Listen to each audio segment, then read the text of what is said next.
안녕하세요. 매일 주와 함께 이정기 목사입니다. 안녕하세요. 이성미입니다.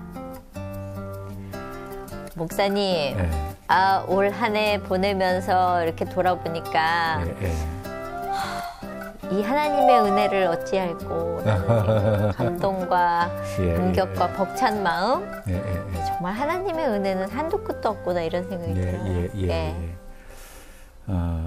돌아보면 그냥 하나님의 손길이 미치지 않은 적이 그냥 한 번도 없었습니다 하는 고백과 함께 그냥 하나님이 다 하셨네요 하는 고백밖에 안 나오죠. 그러니까 되게 부끄러워요. 나 한 거 없는데 하나님이 그냥 다 해주셔가지고 여기까지 나를 밀어붙여서 와주셨구나 이런 감동. 그런데 이제 우리 12월 마지막 달이잖아요. 이렇게 새해를 맞이하는 데 있어서 가장 중요한 게 그 하나님의 은혜를 기억하고 시작할 수 있다면 좋겠다 하는 생각이 들고요. 그리고 이제 한 해를 돌아오면서 내가 하나님의 부르심에 합당하게 살았는지 얼마나 하나님의 목적에 충실하게 살았는지 그걸 한번 점검해보는 시간이 되었으면 좋겠다는 생각이 들어요. 그래서 오늘 이분을 모셨습니다. 하나님의 부르심에 사명을 가지고 정말 땅끝 발 닿는 곳을 계속 돌아다니시면서 하나님을 증거하시는 그분 어떤 분인지 화면으로 먼저 만나보시죠.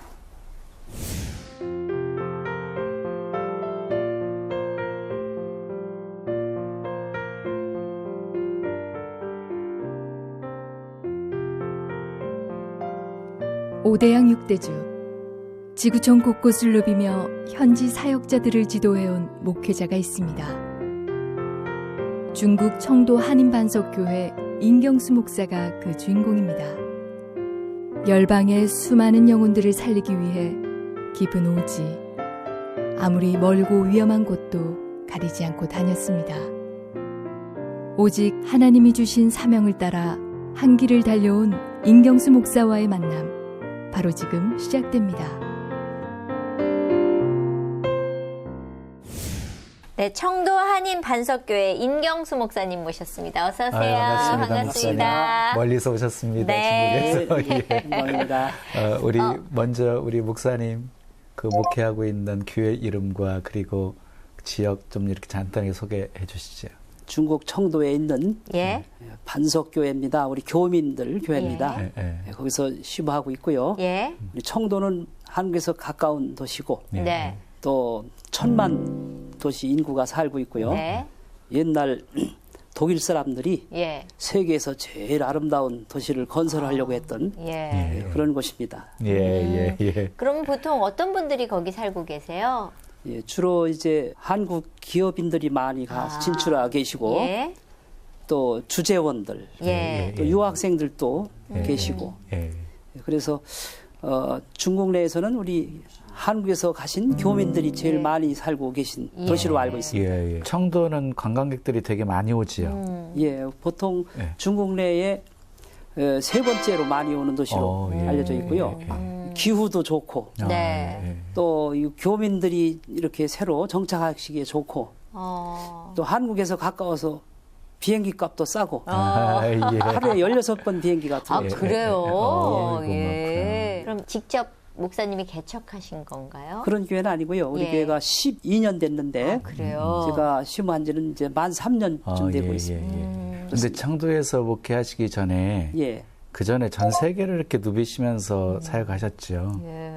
제가 이제 특별히 그 교육 선교에 관심이 많아가지고 오래전에 어른 목사님들 따라서 선교지에 갔다가 지도자 교육할 일이 있었는데 그때 제가 충격을 받은 일이 있어요. 어떤 일인데요? 교인들을 막 500명, 1000명 지도하는 목사님들이 성경을 물어보니까 잘 모르시는 거예요. 교리를 물어봐도 잘 대답을 못 하시는 거예요. 그래서 아니 이게 내가 알아야 남을 가르치는데 내가 가보지 않은 길, 내가 모르는 진리를 어떻게 그 많은 교인들을 가르치겠는가. 또 이단자들은 잘못된 교리를 가지고 끌고 가는데 이 지도자가 중요하구나. 그때부터 교육선교에 결심을 하게 됩니다. 제가. 그러셨구나. 목사님 언제부터 신앙생활 하셨어요? 신앙생활은 모태적 신앙생활이죠. 그러세요? 아예 어릴 때부터 뱃속에서부터 교회를 빠져본 적이 없는 철저한 아주 엄한 그 기독교 가정에 자랐습니다. 보통 그러면 아버님이 목사님이면 대를 이어서 목사님이 되신데 그런 케이스신가요? 아니면 전혀 그러니까 아버님은? 저희 아버님이 목회자신데 그래요? 제가 날 때는 목회자가 아니셨고 그 감리교회 권사님으로서 당시에는 교회가 많은데 교육자가 없어서 감리사님들이 믿음 좋은 분들을 막 보내요. 시골교회. 그렇게 해서 목회를 시작하신 분입니다. 그러면 몇 남 몇 여셨어요? 그러니까 5남 3녀인데 제가 가운데 토막이죠. 생선도 가운데 토막 맛있잖아요. 엄한 가정이면 기독교식 교육으로 완전히 정말 힘들게 사신 거예요? 국물도 없으셨어요? 쉽게 얘기하면? 엄한 아버지 밑에서 이렇게 자랐기 때문에 세상 사는 게 그런 줄 알았어요. 그 뭐 남들처럼 그 아이들처럼 뭐 나가 놀고 영화 보고 그런 것도 못하셨어요? 못했어요. 뭐 어디 그 디스코장에 가서 춤을 춘다든가 상상도 못할 뭐 제사를 지낸다든가 이런 일이 없었죠. 통행 금지는 몇 시셨어요? 그런 거 있었어요? 뭐 옛날에 시골이니까 뭐 해 떨어지면 돌아와라. 야 그런 게 있었고 주일날 뭐 교회 안 가고 어디 축구를 한다든가 그거는 감히 상상을 못했죠. 그렇게 몰래 하셨다 걸린 적은 없으세요? 혹시 어릴 때 거의 생각이 안 나고요. 안 어기셨군요. 그러니까 모범생이라고 할까? 그러니까 그 저희 부모님 말씀 들어보면 어릴 때 그렇게 뭐 신경 쓸 일이 없지. 손 안 가는 아이였군요. 얌전하게 그냥 자라나지 않았나. 그러면 그게 타이셨어요? 자이셨어요? 아버님이 무서워서 그러신 거예요? 아니면 내 스스로가 그렇게? 초등학교 4학년 때쯤인데 그 또 한 번 경험을 하게 돼요. 어떤? 그 저희 아버님이 목회하는데 시골에요. 그 시골에는 교인이 7명이었어요. 우리 식구가 7명인데 사례 그러면 쌀 한 말 반이고 그러니까 살 수 없잖아요. 그러니까 교인들이 토끼도 잡아다 주고 꿩도 잡아다 주고 오이, 호박 뭐 이런 거 따다가 주는 거예요. 우리는 뭐 우렁도 잡아다 먹고 깨구리 잡아먹고 그렇게 사는데 그 부흥 강사님이 오셨어요. 우리 교회에 오셔서 그 대접하려고 뭐 많이 가져왔는데 제가 아주 창조이래로 처음 보는 음식을 봐요. 어디 백화점에 사봤는지 맛있는 막 오색 사탕부터 해서 막 꽃감부터 제과 뭐 이런 건데 하여튼 개국이래로 처음 봤어요. 그런 음식을. 손도 못 대게 하는 거예요. 우리 식구들은. 그래서 그때 이제 느낀 게 목사님은 이렇게 귀한 분이구나. 그래서 그거 먹고도 싶지만 나 목사 돼야 되겠다. 그렇게 그냥 귀하게 대접받으니까. 목사님을 아주 하나님처럼 섬기는 거예요. 저희 아버님이 목회자지만 그때 목회자가 귀한 것을 알았고요. 또 어릴 때 그 내깔가에서 시내가에서 이렇게 포장 쳐놓고 예수 영화를 보여줬어요. 그때 그 눈물을 흘리면서 보고 돌아올 때 큰 충격을 받았거든요.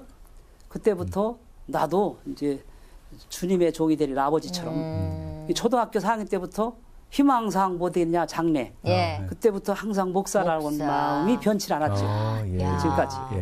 근데 어떠셨어요? 아버지가 나한테 미치는 영향이 아무래도 굉장히 크셨다고 얘기하셨는데 어떤 아버님이셨는지 궁금해요. 엄하기도 하셨지만. 87세시거든요.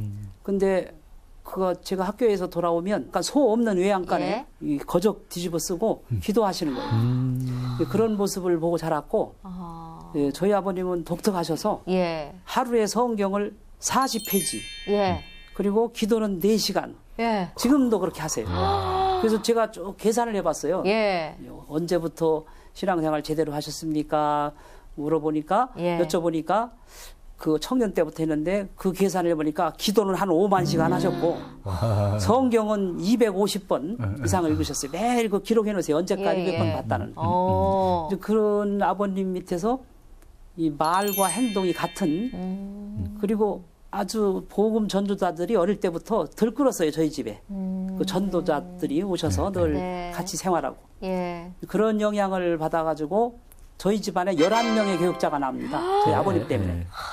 그러면은 이렇게 이제 신학을 나중에 하셨을 거 아니에요? 저희 아버님이 이제 평신도로서 목회하다가 나중에 보니까 설교가 이제 안 되는 거예요. 딸리는 거지 한마디로. 그래서 신학을 하신 것이 이제 장로교 신학을 하시게 되죠.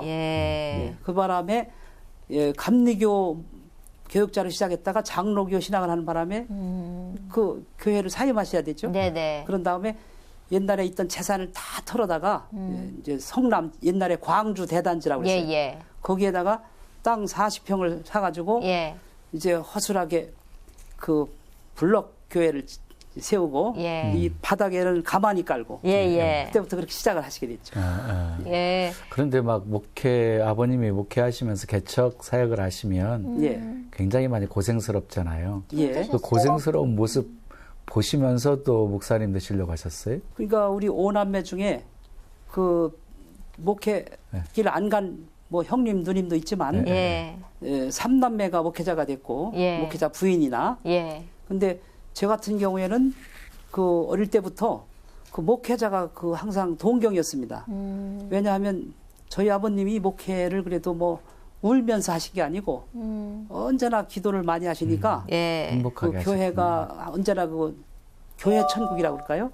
그런 모습을 많이 보면서 그 밖에 나가면 비교가 되잖아요. 그렇죠. 다른 집안 가면 막 술 먹고 막 노름하고 담배 피고 막 싸우고 그러는데 우리 집안은 깨끗하니까 나도 이 길을 가야 되겠다.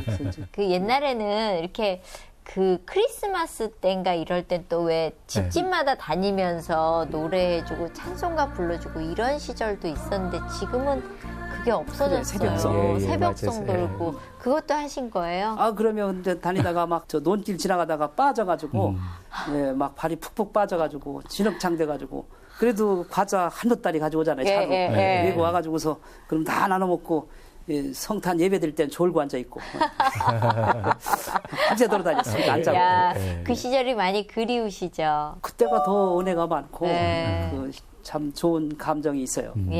그 목사님은 신학하시고 그럼 바로 어떻게 사역의 길을 들어섰어요? 한국에서 신학을 하고 목사가 된 뒤에 내가 공부를 해야 되겠다. 공부를 더 해야 되겠다.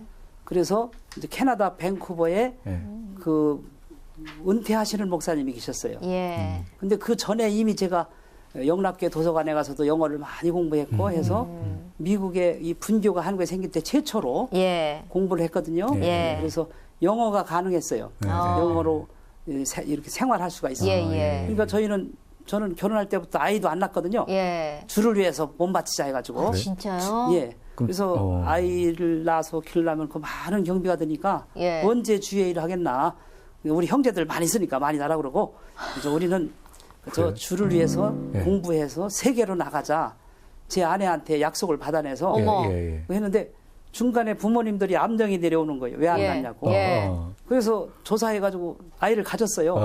근데 나팔관 임신이 돼서 잃었죠. 천국 가면 있죠. 아들 하나가. 그래서 원래 주신 마음이 하나님 주신 마음이다. 생각하고 그다음부터는 싹 잊고 그래서 내가 공부를 많이 해서 이제 그 가지고 지식을 가지고 세계에 나가리라 이런 마음을 가졌죠.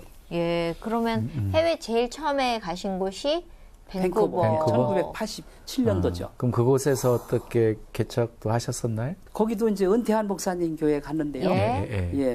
거기에서 이제 영어가 제가 공부를 했지만 내가 충분하지 않아요. 그래서 신학 강의를 들려면 듣고 쓰고 읽고 뭐 논문도 쓰고 다 해야 되니까 공부를 더 세게 하기 위해서 그 밴쿠버에 있다가 또 칼가리라는 곳에 옮겨갔는데요. 그 5년 동안 제가 칼레지에 가서 영어를 배우기 위해서 그래서 이런 과목 저런 과목 역사 과목 막 들으면서 목회하면서 계속 그 영어를 공부하고 내가 자신이 섰을 때 그때 이제 미국으로 이제 정식 신학교를 다시 들어가는 거죠. 목사가 돼서 공부하기 위해서. 그래서 다시 미국으로 또 가신 거예요? 그렇죠. 이제 후임 목사님 잘 모셔놓고 이제 울면서 교인들하고 그 캘거리라는 곳에 가서 또 1년 4년 있으면서 교회를 개척해서 베델교회라고 하는 교회를 예배당을 사고 그 다음에 제가 준비됐다고 생각하고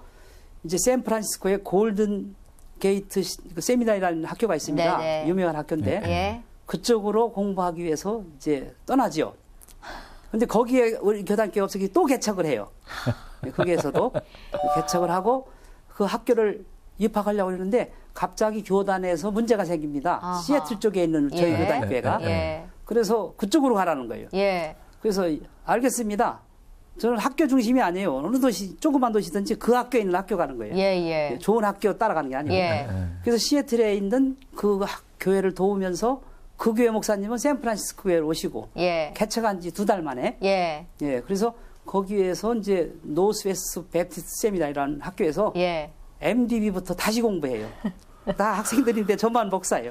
근데 사실 뭘 또 꼭 이렇게까지 해야 돼 이런 마음이 우리는 있거든요. 목사님은 없으셨어요? 많은 갈등이 있었죠. 그렇죠. 이게 지금 미국 신학교라는 거는요.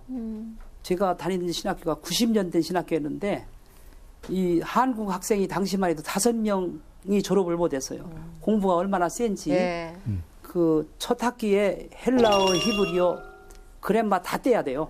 문법을 다 떼고 2번째 학기부터 원서를 가지고 가서 그걸 다 분석하면서 영어로 공부하거든요. 근데 영어도 잘 못하는 사람이 헬라어, 히브리어를 졸업할 때까지 헬라어는 5번 이상 나오는 단어는 다 외워야 되고 구약은 히브리어 50번 이상 나오는 단어는 다 외워야 졸업이 돼요. 그걸 매일 시험을 칩니다. 그러니까 얼마나 이 스트레스가 많겠어요? 그런데 이거를 시험 치르려고 하다가 운전하고 가다가 빨간불에 지나가다가 남의 차를 받아가지고 교통사고도 난 적이 있고 그래서 정말 저는 뭐 그 학교가 유명한 학교는 아니라도 지방신학교라고 저는 혼자 대견스러운 거죠. 그렇죠. 제가 저를 인정해 주는 거예요. 그 바늘굴기를 뚫고 그냥 뭐 마지막으로 막 겨우 턱걸이에서 졸업했는지 몰라도 저는 이제 대견한 거예요 스스로. 그러면서 좋은 교수들한테 이제 영향을 받게 되죠. 제가. 그런데 목사님은 공부도 하시면서 목회도 하셨잖아요. 근데 그것도 막 개척해서 하셨잖아요. 개척이라는 게 쉬운 게 아니잖아요. 내 사비 뭐 다 털어가지고 하고 해야 되는데 어떻게 하셨어요? 미국이라는 거는요, 캐나다 예배당만 잘 얻으면 그 오전에는 그 백인들이 드리고 오후에는 빌려 쓰잖아요. 그러니까 말을 잘하면 내가 이런 사정인데 도와달라. 그러면 어떤 데는 뭐 무료로도 당시만 해도 87년도니까 벌써 30년 전 아니에요. 그다음 교민도 많지 않을 때고 그렇게 해서 목회라면 교인들이 또 불만할 수가 있죠. 학교가 낮에는 학교만 가 있으니까. 그래서 교회가 좀 안정이 되면 나는 공부를 해야 되니까 이 젊은 나이에 이 기회를 잃으면 나는 기회가 없다. 당신들이 그 원하면 다른 목사님 모셔올 테니 사임하겠다. 그러니까 교인들이 뭐라 그러는지 아세요? 괜찮습니다. 신방은 방학 때 하시고 주일날 하고 수요일 저녁 예배만 드리면 됩니다. 그렇게 배려를 해줬어요. 저한테. 근데 사실 청빙 받아서 갔다가 새롭게 개척을 하는 거 쉬운 일 아니잖아요. 그런데 저는 이제 학교 때문에 그 교회를 사임해야 됐고 이제 제 후임으로다가 많은 목사님들이 오시게 되죠. 캐나다에서 교회를 이제 빌려서 쓰면요. 김치 국물 쏟아져서 컴플레인 해가지고 그것도 다 문 열고 치우고 뭐 이런 일 되게 많이 했거든요. 그런 잔잔한 일들이 많지 않으셨어요? 그렇죠. 이제 우리가 그 캘가리라는 곳에서 그 러시아인들이 쓰는 교회가 있었어요. 러시아 이민자들이. 그러니까 뭐 그 사람도 노인들인데 영어도 잘 안 통해요. 근데 어쨌든 오전에 쓰고 우리가 오후에 쓰는데 우리 아이들은 막 풀어놓은 망아지처럼 막 뛰어다니잖아요. 뛰어다니고 그리고 막 김치 국물 얼으면 나중에 냄새 나잖아요. 그렇죠. 그래서 어느 날 강당상에 가니까요. 주일날 그 한 달 후까지 비워주세요. 어머.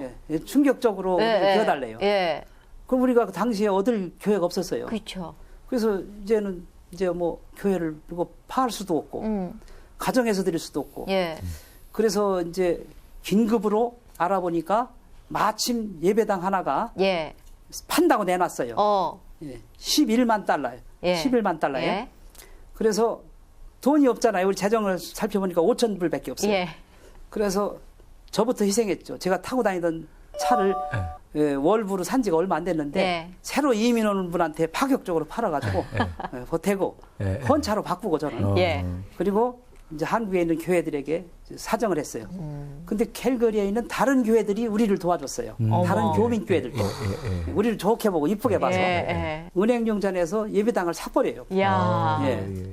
그리고서 교인들이 늘면서 제가 4년 후에 샌프란시스코로 공부하러 떠날 때는 장년들이 벌써 한 60, 70명쯤 됐죠. 그러니까 안정된 교회가 됐죠. 근데 그렇게 힘들게 개척하고 나서 떠난다는 게 쉽지가 않은데요. 그러니까. 또 다른 곳으로 또 떠나셨잖아요. 저는 처음부터 갈 때부터 난 공부하러 간다.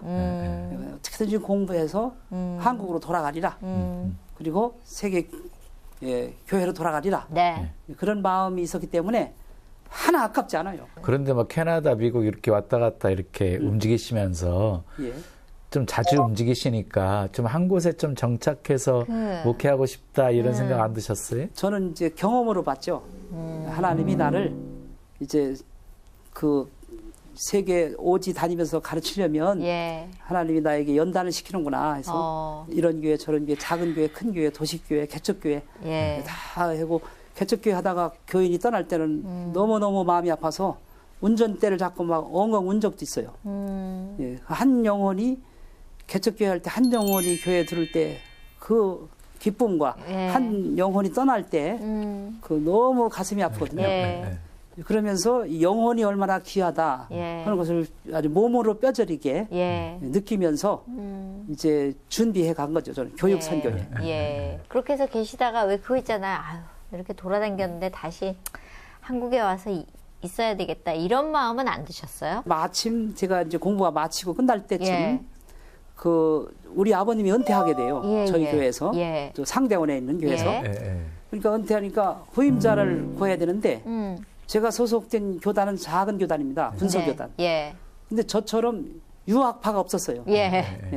공부를 해야 해서 정식으로 공부한 분이 없었어요. 그러니까 장로님들이나 그 한 220명쯤 모이는 교회거든요. 장로님들이. 장로님들과 재직들이 인경수 아들 목사 보내달라. 총회에다 요청을 했어요. 그래가지고 제가 마침 이제 공부하고 돌아와서 여기서 신학교에서 강의도 하고 그게 맞아 떨어진 거죠. 그래가지고 이제 신임 투표했는데 87% 압도적인 지지를 받았고 몇 년 뒤에 또 한 번 하죠. 신임 투표를. 그때도 그만큼 신임을 받았고 그래서 목회 잘하고 있었어요. 3층짜리 막 건물도 세 채씩 사고 선교관 막 주차장 만들고 그러다가 9년쯤 됐을 때 제가 떠나게 되죠. 왜요? 왜냐하면 그 당시에 이제 무슨 일이 생기냐면 교계에 세습 문제들이 거론되기 시작해요. 대형교회 뭐 목사님들이 뭐 자식들 물려줬다 뭐 이런 얘기들이 마음 불편하셨구나. 저처럼 자녀들이 가서 목회하면 잘하면 아버지 공로고 잘못하면 아들 탓이에요. 그렇죠?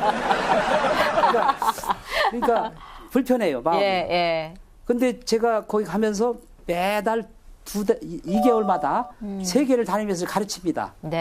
교인들로 하여금 가정당 매달 10,000원이나 20,000원씩, 5,000원씩 선교 헌금을 해라. 그럼 그걸 모아지면 이게 한 $2,000, $3,000 됐거든요. 그럼 비행기 가면 내 돈으로 가겠다. 나 자녀 없다. 사례금 주면 그래서 세계를 다니게 돼요. 다니면서 2달에 한 번씩 이제 많은 나라에 가서 이제 지도자 교육을 하게 되죠. 제가 그걸 전공했으니까. 근데 지도자 교육하시면서 이것도 몰라 이럴 때도 있으셨어요? 아니 어떻게 이것도 모르면서 이 사람들이 지도자라 그러지 뭐 이런 거 있잖아요. 그런 게 좀 눈에 보이시던가요? 그럼요. 그러니까 이제 가서 이렇게 질문을 해보면 알 수 있거든요.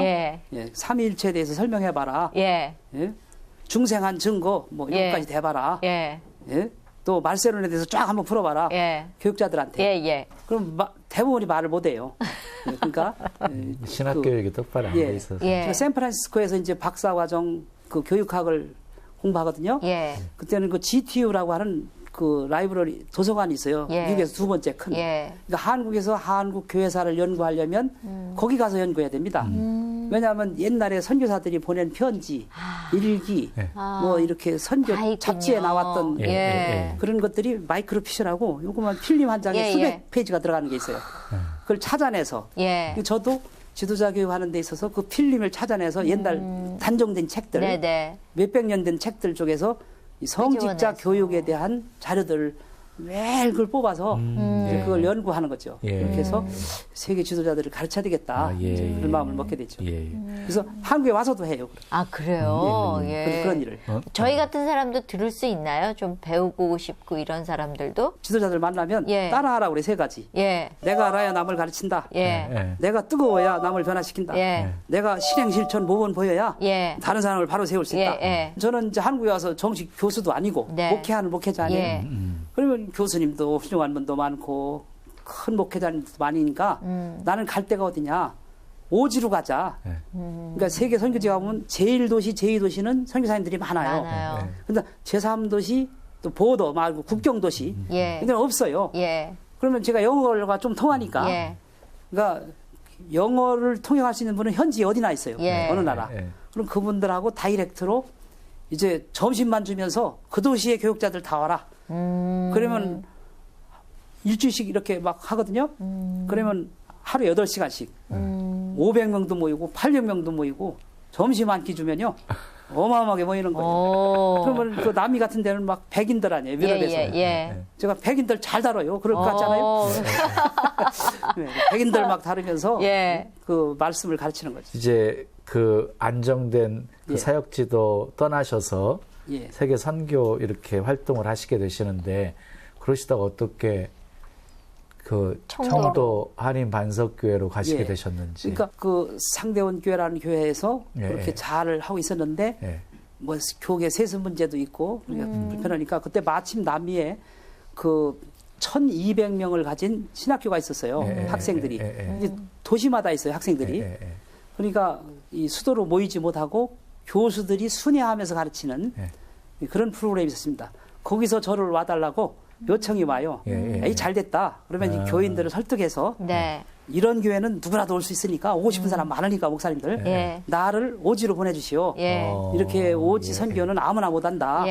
소위 국제화도 돼 있어야 되고 영어도 좀 할 줄 알아야 되고 저는 자녀도 없고 그러니까 이 선교비만 보내주면 내가 다니면서 계속 가르치겠다. 그렇게 해서 이제 허락을 받고 이제 그 교회가 저를 2,000불씩 후원을 해서 매달. 그런데 얼마 후에 경제 파동이 나요. 그래서 깎아줬어요. 제가 1,000불만 보내라. 나머지 저희 집 사람을 캐나다 시민권을 가지고 있었거든요. 당신 저 네슬리 공장에 가서 초콜릿 공장에 가서 돈 벌어와 1,000불만. 그렇게 하면서 저는 이제 계속 그 남미 중남미의 큰 대도시들을 많이 다닙니다. 많이 다니면서 이제 교육을 계속 하죠. 그러다가 왜 그러면 또 청도로 가느냐? 제가 당뇨가 있었거든요. 캐나다에서는 이 집사님 아시다시피 LA 갈비 뭐 이런 거 막 싸니까 막 먹죠. 교인들이 막 줘요. 뭐 운전면허 땄다고 대접하지, 뭐 이사 갔다고 대접하지 말이요. 고기를 많이 드셨구나. 영주권 땄다고 주죠. 막. 그거 다 먹다 보니까 저는 충남 예산군 봉산면 효결이 백사번지 득득거리 시골 사람이거든요. 시골 사람이 고기 막 먹으니까 당뇨가 생긴 거예요. 아이고. 그래서 이 당뇨를 가지고 선교지 다닐 때 뭐 어마어마하게 다녔죠. 그렇겠죠. 아프리카로 인도로 중앙아시아로 다니는데 이 시차 또 어떤 때는 막 뜨거운 막 40도 이런 데서 냉방도 안 되는 차를 막 20시간 타고 갈 때도 있고요. 인도 같은 망가지셨구나. 인도 같을 때는 막 그 기차 타면요. 10시간, 15시간 가야 되는데 가보면은 자리가 없어요. 사람들이 이 통로에서도 자고 의자 밑에서 자고 선반 위에서 자고 서 있을 때도 없어요. 근데 10시간 가야 돼요. 그러면 아무나 자는 아이 안고서 가요. 내가 거기 안고. 그러면 애가 깨면은 이상한 아저씨가 이제 뭐 그렇게 막 부딪히면서 다니다 보니까 이 몸이 감당이 안 돼요. 어떤 때는 약도 잊어버리고 뭐 또 충분히 안 가지고 가서 한 번 가면 막 한 달, 2달 있다 오기도 하고. 그래서 이제 어지럽고 구토가 나고 제가 총 연인원 해보니까 한 5만 명 가르쳤는데 다니면서 이제는 하나님 이제 다 된 것 같습니다. 이제 저를 저 시골교회 할머니 할아버지들 있는 교회로 저를 보내주세요. 기도했어요. 더 이상 못하겠습니다. 몸 때문에. 그랬더니 2달 만에 청도 반석교회 자리가 났어요. 그래서 이제 거기를 가게 됐죠. 목회하러 간 거죠. 이제 선교는 그만하고.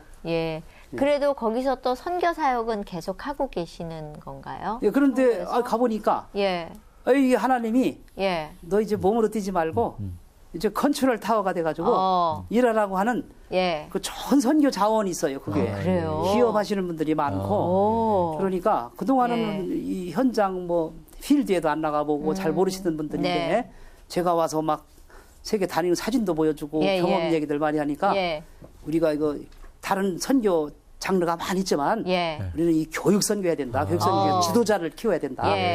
우리가 못 가니까 대신 보내자. 우리 돈 여유 가지고. 그래가지고 그 교회 재정 여유분을 가지고 지도자들을 한국 목사님들 중에서나 이 강의할 수 있는 분들을 선정해서 세계로 막 보내주는 거죠. 또 원로 목사님들 중에 훌륭한 경륜과 견식을 가지신 분이 있어요. 그런 분들 너무 아깝잖아요. 우리가 돈 대줄 테니 가세요. 또 지도자들 전 세계 제가 이제 필드에서 알잖아요. 어디가 가면 가르칠 데가 있다고. 이걸 막 보내주는 거죠. 항공료 지원해서. 그래서 저에게 이제 가서 제가 5가지 선교 사역을 하게 되죠. 첫째로는 그 보통 요즘에 전도지를 주면 다 버리거나 잘 효과가 없다고 그러죠. 우리는 1년짜리 전도지를 만들어요. 1년 12달 들어간 전도지를 잘 만들어가지고 거기다가 성구나 아주 그 구절 같은 거 그걸 넣어서 50만 장을 만들어서 전 세계에 뿌리는 거예요. 각 나라에 뭐 그러면 이거는요 50만 장 중에 10만 장만 집에 붙어 있어도 100만 명 이상이 본다고요. 1년에. 그거 하는데 한 2,500만 원 들어요. 그런 첫째 하나는 게 있고 둘째는 이제 말씀드린 대로 지도자들 교육 강사들을 발굴해서 전 세계에 이 교육이 필요한 지도자들 교육하는데 지원하고 항공료 지원해서 제가 못 가니까 제가 혼자 아무리 해봐야 52주밖에 못 가잖아요. 물리적으로 불가능해요. 그래서 많은 교육자들 보면 막 동시에 다발적으로 보낼 수가 있죠. 돈만 있으면. 그래서 이제 후원해라. 뭐 우리 교회에서도 후원하고. 셋째로는 제가 선교지 가보니까 선교사님들이 아주 진실하게 하는 분들이 많은데 이름도 없이 빛도 없이 좋은 아이디어도 가지고 그런 분들은 1년에 한 번 초청을 해서 우리가 항공료를 지원해가지고 그 선교 대회를 엽니다. 교육 선교 대회. 대회를 여는데 200에서 250명쯤 오시거든요. 전부 선교와 관련된 각 나라에서 중요한 지도자들. 그래서 사례 발표도 하고 오신 분들끼리 서로 만나서 아이디어도 나누고 또 한국에서 참여하는 분들이 어디를 후원해야 될지 또 같이 일해야 될지 모르시는 분들을 위해서 정보도 주고 그런 일을 1년에 한 차례 하는데 그거는 우리 장로님들이 그 경비가 1억이 넘게 들어요. 넘게 드는데 장로님 한 분 장로님 회사가 큰 그 수양관이 있어요. 4만 5천 평 대지에 15,000평 건물이 있고 5성급 호텔 거기다가 막 미스코리아 선발대회 합숙소로 썼던 곳이고 그런 곳이거든요. 그러니까 무료로 전액 비행기표만 사가지고 와라. 누구라도 전액 무료로 해서 우리 기업하시는 집사님들이 선물을 또 한 사람당 한 3, 40만 원씩 줘요. 꼭 참여하는 분들. 그 세 번째 사업이고 네 번째는 이제 우리가 이 한국에 가깝다 보니까 많은 그 NGO 단체들 이런 분들이 우리 오고 싶어해요 저희들하고. 그래서 뭐 개안 수술해 주시는 분들, 의사 뭐 의사들 가진 의료 선교회라든가 이런 분들.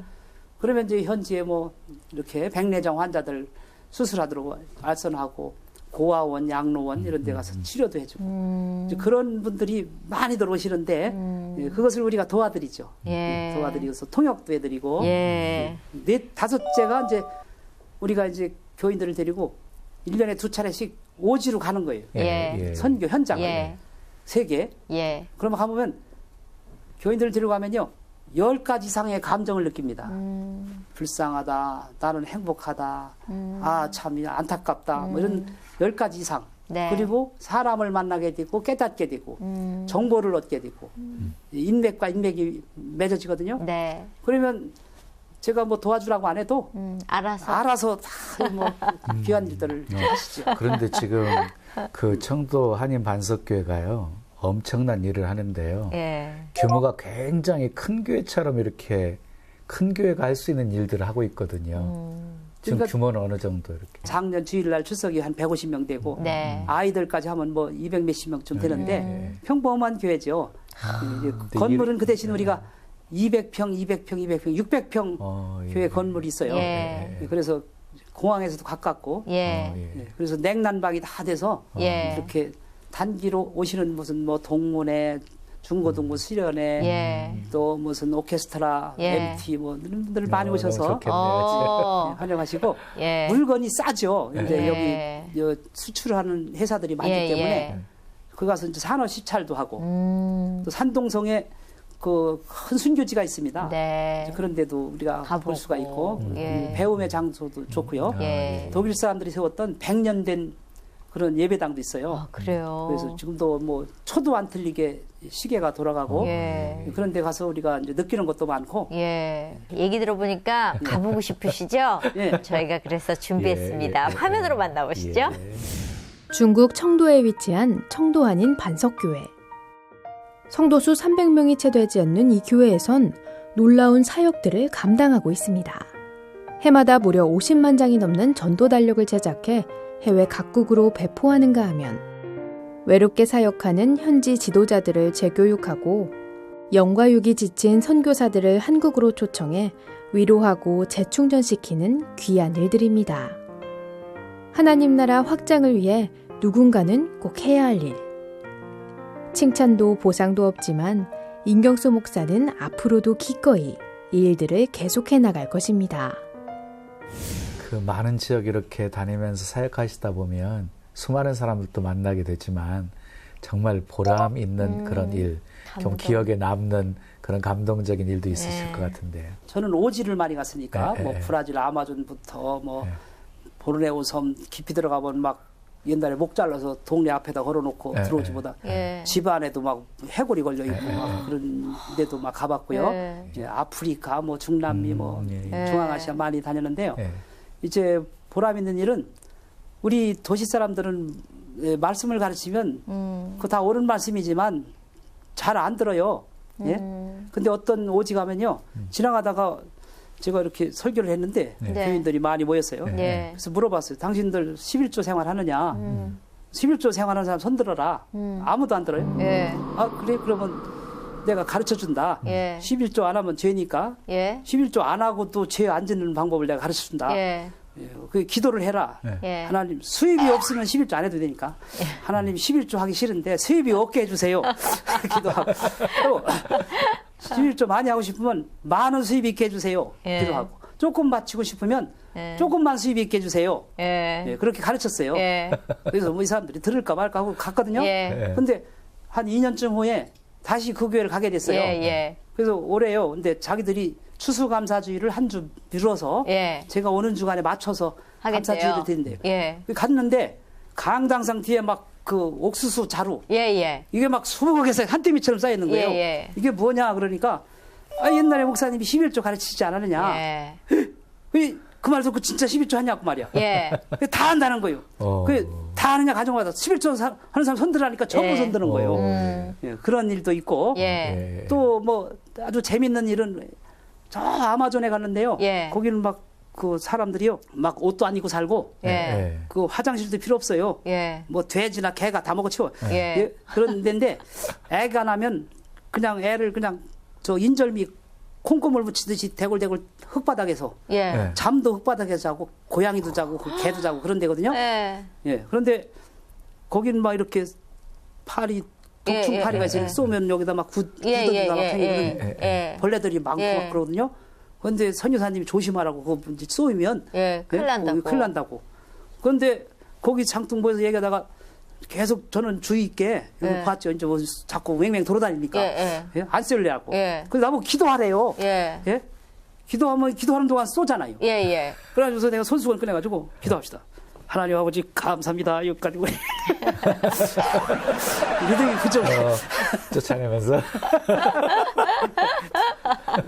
저 인도의 북부에 가면 히말라야 밑에 가면 예배당 그 마당에 호랭이가 와서 자고 가고 어머 그런 것도 가고 그러면은 신기한 것이 많습니다. 그러면은 사실 목숨 내놓고 가시는 지역도 있으셨겠네요. 그 선교지 가보면 이 치안이 위험한 곳이 많거든요. 그러니까요.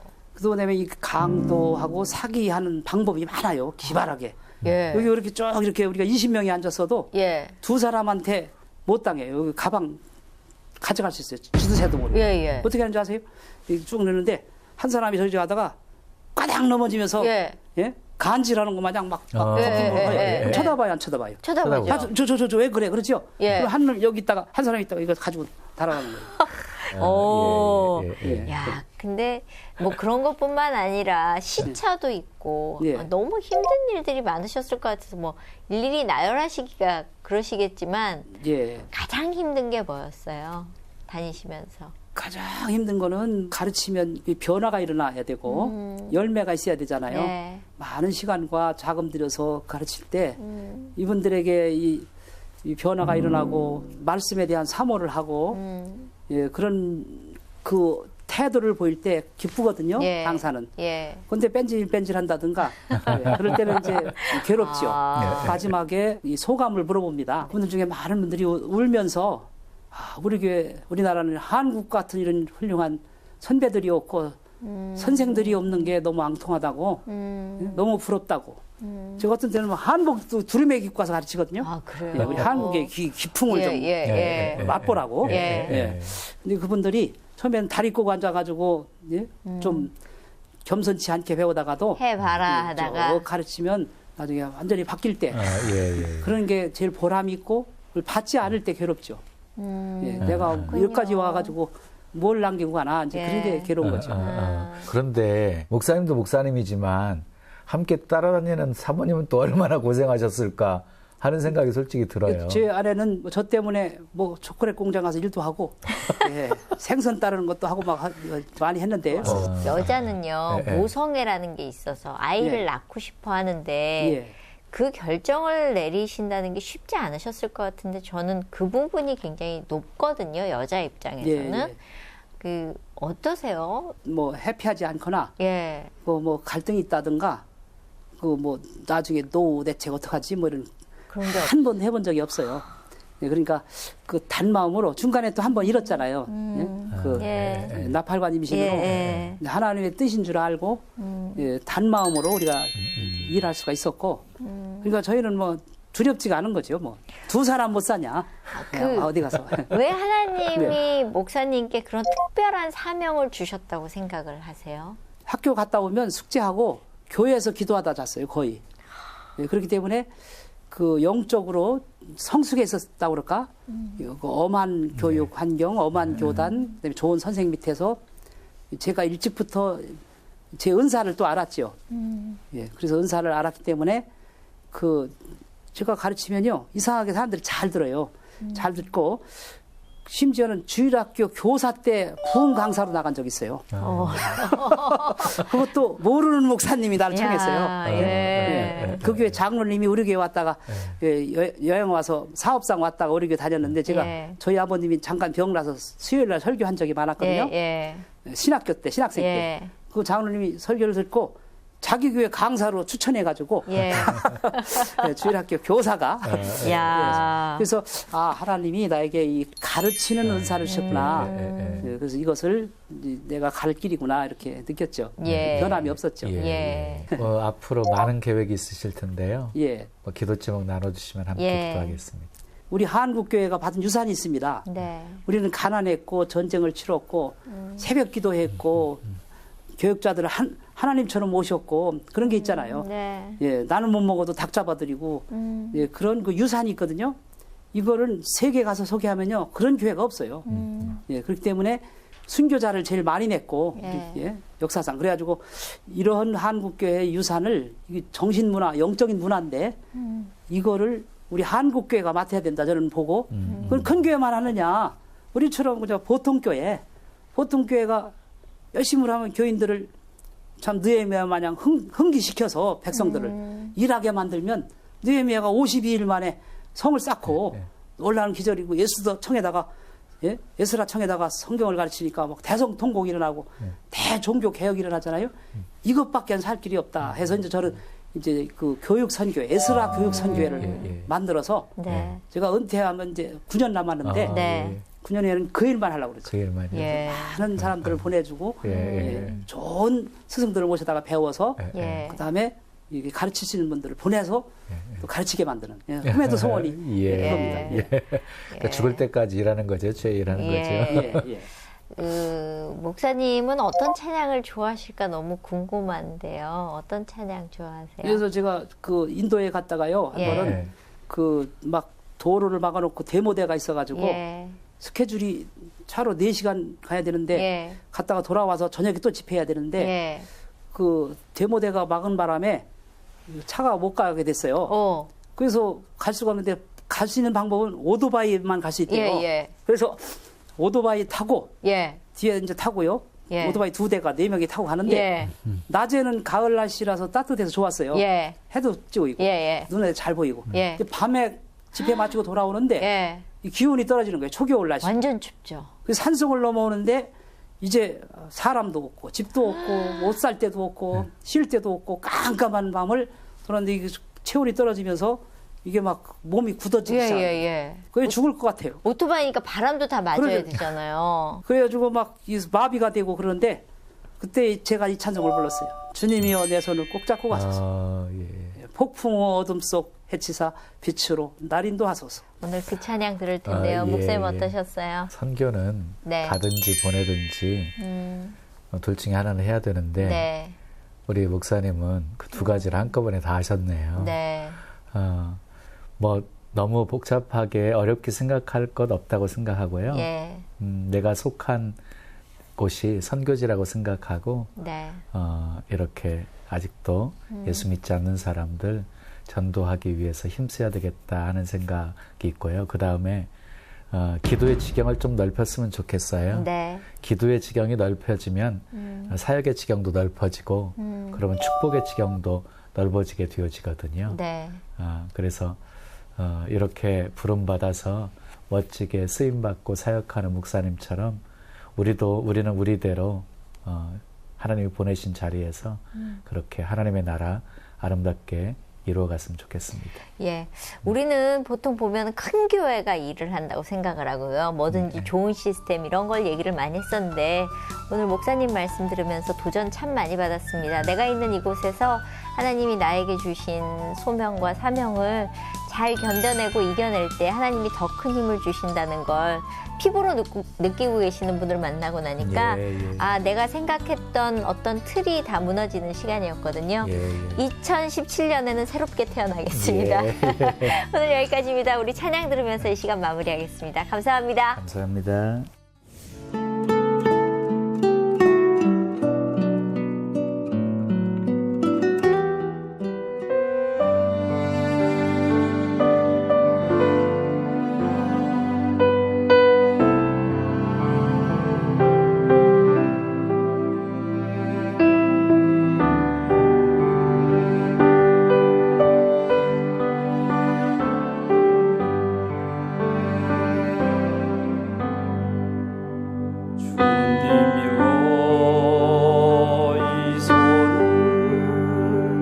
꼭 잡고